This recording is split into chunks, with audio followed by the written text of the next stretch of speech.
मैं हूं पृथ्वी। सुनो मेरी कहानी, कैसे मेरा जन्म हुआ, कैसे मेरी जमीन पर जीवन की शुरुआत हुई, कैसे हजारों डिग्री तापमान पर तपने वाला एक ग्रह कैसे हैबिटेबल जोन में आ गया और इस पर इंसानों जैसे इंटेलिजेंट जीव कैसे आए। मैं आज अपने जन्म से लेकर मुझ पर जन्मे पहले जीव से लेकर आज के हालात तक की पूरी यात्रा करवाऊंगी। तो अपनी कुर्सी की पेटी बांध लें और चलते हैं मेरी कहानी की। और हमारे ब्रह्मांड में ज्यादातर तारों का जन्म धूल और गैस के बड़े ही विशाल बादलों से हुआ, जिसे वैज्ञानिक नेबुला कहते हैं। हमारे सूर्य की फॉर्मेशन भी कुछ ऐसे ही हुई थी। आज से करीब 4.6 अरब साल पहले हमारे सूर्य की जगह एक बहुत बड़ा सा बादल हुआ करता था, जिसके अंदर धूल और गैस भरी हुई थी। इस बादल का एक बहुत बड़ा हिस्सा हाइड्रोजन और हीलियम जैसी गैस से बना था। उस समय इस बादल के आसपास एक तारा भी मौजूद हुआ करता था, जो अपनी जिंदगी के अंतिम पड़ाव पर था। और उस तारे में सुपरनोवा विस्फोट हुआ और उस धमाके से निकलने वाली शॉक वेव्स हमारे पूरे सोलर सिस्टम में फैल गई, यानी कि जो उस समय नेबुला था उसमें फैल गई, जिसकी वजह से बादल के अंदर मौजूद धूल के कारण दबाव की वजह से एक जगह पर एकत्रित होने लगे। इस विशाल बादल के केंद्र में अब एक चीज सिमटने लगी थी और केंद्र की डेंसिटी बढ़ने लगी थी। हर कोई केंद्र की ओर भागा जा रहा था। फिर इस गैस और मैटर्स से मिलकर इस मलबे के केंद्र में एक तारे ने जन्म लिया, यानी कि सूर्य जन्म ले रहा था। और यह वही सूर्य है जिसे आप आज देखते हैं और इसे ही जीवन का स्रोत माना जाता है। कुछ साल बीतने के बाद सूरज मैटर कलेक्ट करते करते इतना विशाल हो गया, जब सूर्य के केंद्र में इतना प्रेशर और तापमान उत्पन्न होने लगा कि वह अपने केंद्र में 2 हाइड्रोजन एटम को मिलाकर हीलियम बनाने लगा। इस प्रक्रिया में बहुत भारी मात्रा में एनर्जी रिलीज होने लगी। ये एनर्जी आज हमें सूरज की रोशनी के रूप में दिखाई देती है। सूर्य के आसपास मौजूद गैस, धूल और पत्थरों के कण आकर्षण की वजह से आपस में जुड़ने लगे। जब बाहरी मैटर मौजूद था, उन्हें सूरज के चारों ओर घूमकर बड़े बड़े गोल पत्थरों का निर्माण किया और हमारे ग्रहों की बनने की शुरुआत हुए और हमारा सौर मंडल में ग्रहों का निर्माण किया। उस समय हमारा सौर मंडल स्टेबल नहीं हुआ करता था और उसमें टकराव धमाके हुआ करते थे और अपने निर्माण प्रक्रिया से गुजर रहा था और पूरे ब्रह्मांड का सबसे अनोखा ग्रह बनने वाला था। मैं बात कर रहा हूं अपने जीवन की शुरुआत की, अपनी फॉर्मेशन की, अपने जन्म की। उस समय यह पृथ्वी आज के जैसी बिल्कुल भी दिखाई नहीं देती थी। ना मुझ पर पानी मौजूद था और ना ही पेड़ पौधे, जिसका अर्थ है वह आज की तरह हरे और नीले रंग का दिखाई नहीं देता था, क्योंकि मैं सिर्फ और सिर्फ पत्थरों से बनी हुई थी और मैं एक ऊंचे तापमान पर, यानी आज के मुकाबले कई गुना से ज्यादा तापमान पर अपना जीवन गुजार रही थी। लेकिन धीरे धीरे चीजें बदल रही थीं। मेरा तापमान नीचे गिर रहा था, लेकिन तभी मंगल और पृथ्वी के बीच में मौजूद एक छोटा सा ग्रह बड़ी तेजी से मेरी ओर बढ़ने लगा और आज से करीब 4.5 अरब साल पहले थिया नाम का ग्रह मुझसे टकराया।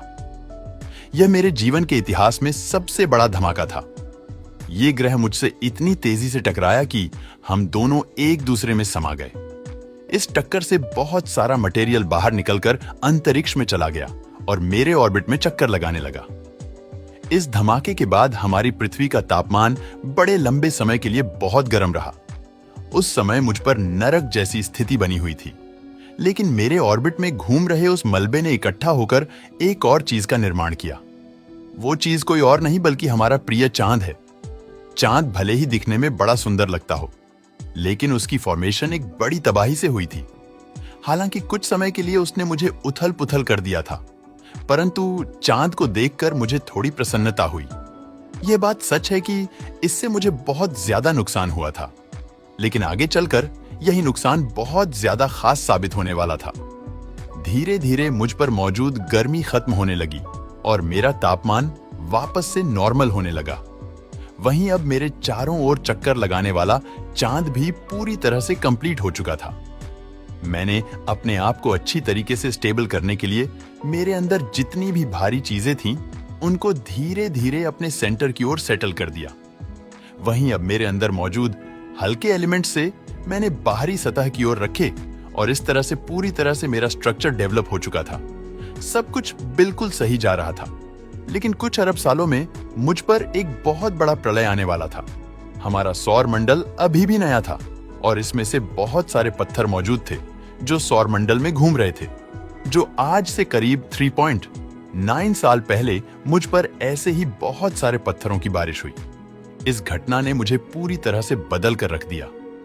मुझ पर गिरने वाले पत्थर बहुत ही विशाल थे और यह मुख्यतः बर्फ के बने हुए थे।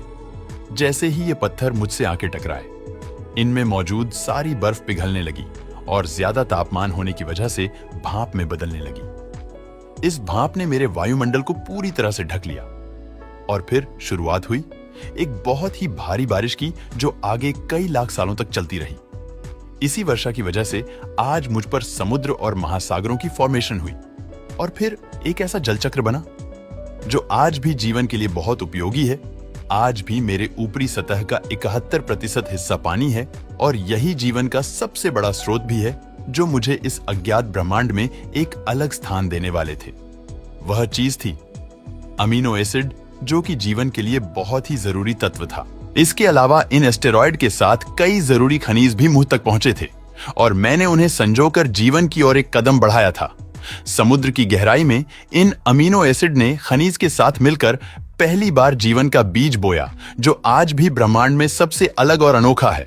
आज से करीब 3.5 अरब साल पहले समुद्र में पहली बार जीवन की शुरुआत हुई थी। ये आज मिलने वाले जीव जंतुओं से पूरी तरीके से अलग था।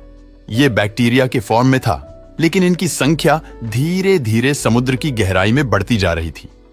जल की वजह से मेरा तापमान धीरे धीरे कम हो रहा था, लेकिन ऊपर से मैं पूरी ठंडी होने की वजह से अंदर की गर्मी बहुत ज्यादा बढ़ गई थी।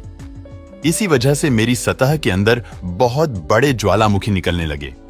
इन ज्वालामुखी की वजह से मेरी सतह का निर्माण होने लगा, यानी कि जमीन बनने लगे। आज से करीब 3 अरब साल पहले धीरे धीरे मेरा वातावरण स्थिर होने लगा था। लाखों साल गुजरने के बाद समुद्र के अंदर जन्मे जीव धीरे धीरे विकसित होने लगे थे। अब यह समुद्री जीव धीरे धीरे ग्रुप बनाकर रहने लगे, लेकिन इस वक्त तक भी हमारी पर एक ही चीज की कमी थी और वो थी ऑक्सीजन। लेकिन करीब 2 अरब साल पहली बार ऐसे जीवों का जन्म हुआ जिंदा रहने के लिए पानी के अंदर मौजूद खनिज और सूर्य की रोशनी ले रहे थे, लेकिन वह जीव माल त्याग के रूप में ऑक्सीजन बाहर फेंक रहे थे। धीरे धीरे ही माइक्रोबैक्टीरिया मेरे वातावरण में बहुत बड़ी मात्रा में ऑक्सीजन को छोड़ने लगे। यह प्रक्रिया लाखों करोड़ों साल तक ऐसे ही चलती रही, जिसके परिणाम से मेरे वातावरण में बड़ी मात्रा में ऑक्सीजन आ गई। लेकिन अब समय बीतने के साथ साथ मेरे अंदर हलन चलन होने लगी।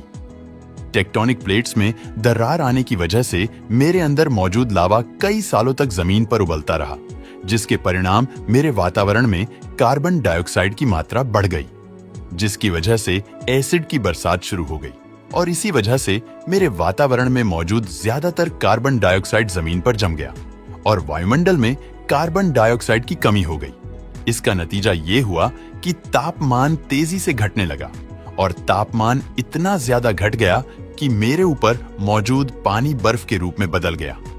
मुझ पर पहली बार भयंकर आइस आया, यानी कि सफेद बर्फ ने पूरी तरह से मुझे अपने अंदर समा लिया था, जैसे कोई सफेद चादर ओढ़कर बैठा हो। इसी कारण मैं लाखों सालों तक इसी हालात में इसी बर्फ के नीचे ढकी रही और मेरे अंदर से गर्मी और ज्वालामुखी के रूप में बाहर आने लगी। इन ज्वालामुखी मुझ पर मौजूद बर्फ को पिघला दिया, जिसकी वजह से धीरे धीरे फिर से मेरा वातावरण सामान्य होने लगा। लेकिन वहीं दूसरी ओर इस समय तक समुद्र की गहराई में मौजूद सूक्ष्म जीव पूरी तरह से बदल चुके थे और अभी ऑक्सीजन को अपने शरीर को बड़ा और जटिल करने में इस्तेमाल करने लग गए थे। समुद्र के अंदर एक नई दुनिया पनप चुकी थी। पानी के अंदर अलग प्रकार के समुद्री पौधे भी उगने लगे थे। ऑक्सीजन के इस्तेमाल से वह एक कोशी के जीव अब कई प्रकार के जीव में बदल चुके थे। इनमें एक ऐसा जीव भी था, इसका नाम पिकाया था। इस जीव ने अपने शरीर के अंदर कुछ अजीब ही विकसित कर लिया था और वह थी रीढ़ की हड्डी। वही रीढ़ की हड्डी जिसके बलबूते आज हम जिंदा है। मेरा वायुमंडल हजारों सालों तक बदलता रहा, जिसकी वजह से समुद्र के अंदर मौजूद जीव वातावरण के हिसाब से अपने आप को विकसित करते गए और अब हजारों सालों बाद समुद्री पौधे बर्फ की वजह से पूरी तरह मरते या फिर सूखते नहीं थे।